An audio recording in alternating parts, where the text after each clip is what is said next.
दोस्तों जब भी आपका फ़ोन वारंटी के अंदर होता है और उसके अंदर कुछ दिक्कत आ जाती है, मान लो स्क्रीन में ग्रीन लाइन आ गई, तो आप चले जाते हो सर्विस सेंटर के ऊपर कि भाई वारंटी में फ़ोन है और इसमें ये ग्रीन लाइन आ गई, तो वो कुछ ना कुछ सोल्यूशन दे देते हैं, उसका क्या पता रिप्लेस ही कर दें डिस्प्ले, मतलब इस तरीके की चीज़ें हो जाती है। लेकिन सैमसंग गैलेक्सी S21 और S22 सीरीज़ वाले फ़ोन्स को जो वारंटी के अंदर भी नहीं है उनको भी रिकॉल कर लिया गया है। अगर उनके अंदर आपको ग्रीन लाइन दिख रही है तो इस इशू को उन्होंने कहा है कि देखो इसका कोई फिक्स तो है नहीं और ये क्यों आ रही है, किस लिए आ रही है हमको नहीं पता, लेकिन हम आपको फ्री में रिप्लेसमेंट करके देंगे। बेशक से आपका फ़ोन अब वारंटी में नहीं है, तो अगर आपके पास में S21 अल्ट्रा या S22 अल्ट्रा या फिर नॉन अल्ट्रा उनके अंदर ग्रीन लाइन आ रही है तो आप सर्विस सेंटर पे जा सकते हो। और इसकी लास्ट डेट है 30 अप्रैल, मतलब आपके पास में करीबन 8 दिन ही है। यही एक गलत चीज़ है कि मतलब 1 महीना तो देना चाहिए था, मतलब 8 दिन में किस किस को अपॉइंटमेंट देंगे, किस किस का फ़ोन रिसीव करेंगे, मतलब काफ़ी ज़्यादा मुश्किल टास्क है। लेकिन इन्होंने कहा है कि भाई फ्री में रिप्लेसमेंट हम करके दे रहे हैं इस वक्त में, क्योंकि ये फ़ोनों में ऐसे इशू देखे गए हैं और अगर आ रहे हैं तो हम उसके डिस्प्ले को रिप्लेस करके देंगे। दोस्तों हुआवे ने टिम कुक को एक और नया सरदर्द दे दिया है, क्योंकि इन्होंने अपना एक लेटेस्ट फ़ोन लॉन्च किया है जो है पूरा 70। इसका नाम ही मतलब ऐसा है, थोड़ा हिंदी में लगेगा आपको। दरअसल क्या है कि आईफोन की सेल ऑलरेडी घट रही है वहाँ पे, क्योंकि वहाँ पर जैसे हम यहाँ पे मेड इन इंडिया प्रोडक्ट को बढ़ावा देते हैं ना, वो मेड इन चाइना प्रोडक्ट को बढ़ावा देते हैं, तो भैया वहाँ के देश वाले उसी को बढ़ावा देंगे, क्योंकि यूएस वाले जो कर रहे हैं उनको बड़े अच्छी तरीके से मालूम है, जिसकी वजह से वहाँ की सेल ऑलरेडी घट रही है कि आईफोन बिक ही नहीं रहे। 25% तक सेल घट चुकी है, जिसके बाद में बढ़ावा वहाँ पे शाओमी को, हुआवे को, इनको मिल रहा है। हुआवे को ज़्यादा मिल रहा है क्योंकि इनके फ़ोन थोड़े से हाई एंड के होते हैं। तो भैया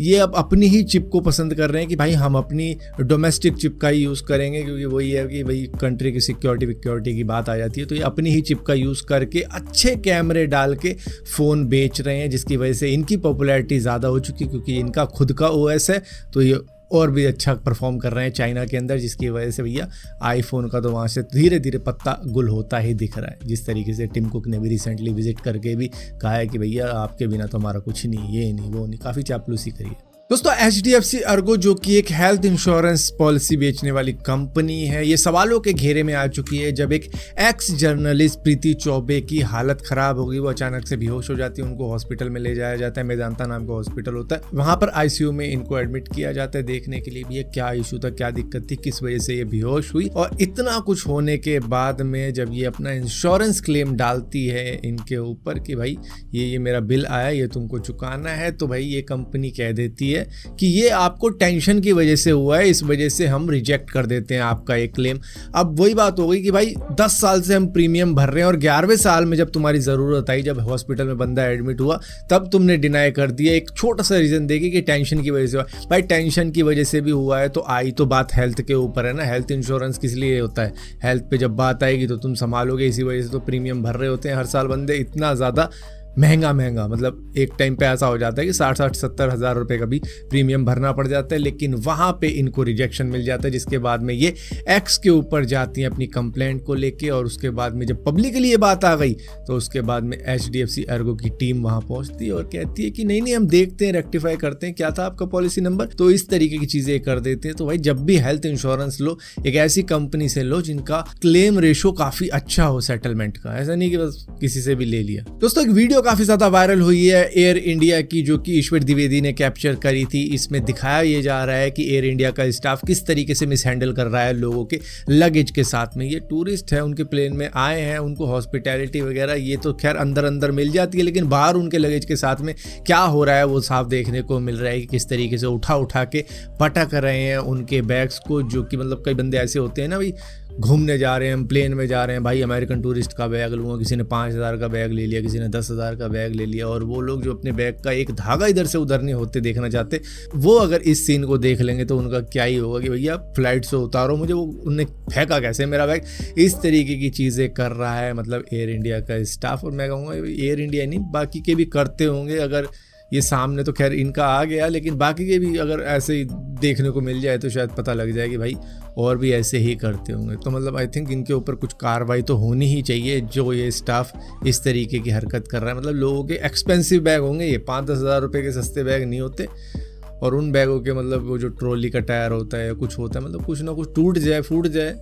कौन जिम्मेदार है। दोस्तों इंडियंस यूएस के अंदर डोंकी मारने के लिए हर वो ट्राई करते हैं, और पुराना रूट अगर आप जानो तो एक्वाडोर से Panama, Costa Rica, Nicaragua, Guatemala, फिर मैक्सिको, और मैक्सिको से सीधा यूएस के अंदर एंट्री। मतलब मुश्किल होता है, 6-6, 7-7 महीने लग जाते हैं कईयों को ये रूट पूरा करने में, क्योंकि कई बार तो पुलिस भी अरेस्ट कर लेती है, तो 1 आध महीना वहाँ पे रह के आना पड़ जाता है। लेकिन अब लोगों ने एक नया रूट निकाल लिया है कि किसी तरीके से अगर कनाडा पहुंच गए तो कनाडा से यूएस के बॉर्डर पे जाया जा सकता है। और कनाडा और यूएस का बॉर्डर दुनिया का सबसे लंबा बॉर्डर है, जो कि 8,890 किलोमीटर का है। मतलब कोई भी छोटी मोटी जगह मिल गई उधर से ही घुस जाएंगे, क्योंकि इनका बॉर्डर कुछ ऐसा है कि भाई बीच में जंगल भी आता है जहाँ पर 20 फुट गैप है, मतलब कोई नहीं है, वो नो टच जोन कहा जाता है। उसके अंदर कोई फेंसिंग वगैरह नहीं है, कोई भी ऐसे ही क्रॉस कर सकता है। और कई जगह ऐसे भी है जहाँ पर फ्लावर पॉट के साथ में बॉर्डर सेट किया हुआ है कि इस तरफ अमेरिका है, उस तरफ कनाडा है। इस तरीके से भी एक लाइब्रेरी है वहाँ पर ऐसी, जहाँ पर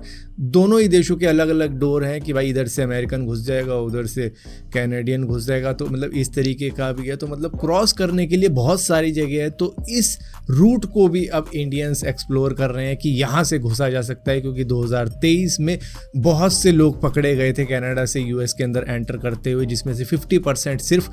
इंडियंस ही थे। और यहाँ पर 2024 में भी यही सब हो रहा है, और ये इस वजह से भी कहा जा रहा है कि ये जो अमेरिका के अंदर आने की ट्राई कर रहे हैं इंडियंस, वो शायद इस वजह से ही कर रहे हैं। बाकी देशों के भी कर रहे हैं, लेकिन सबसे ज़्यादा इंडियंस हैं, जिसकी वजह से ये अनुमान लगाया जा रहा है कि भाई डोनाल्ड ट्रंप अगर इलेक्शन जीत गए तो शायद बॉर्डर और ज़्यादा स्ट्रिक्ट हो जाएगा, फिर किसी और का बॉर्डर क्रॉस करके आना मुश्किल हो जाएगा, जिसकी वजह से अभी ही काफ़ी ज़्यादा ट्राई किया जा रहा है। इस वजह से ये स्पाइक हो चुकी है डंकी मारने की।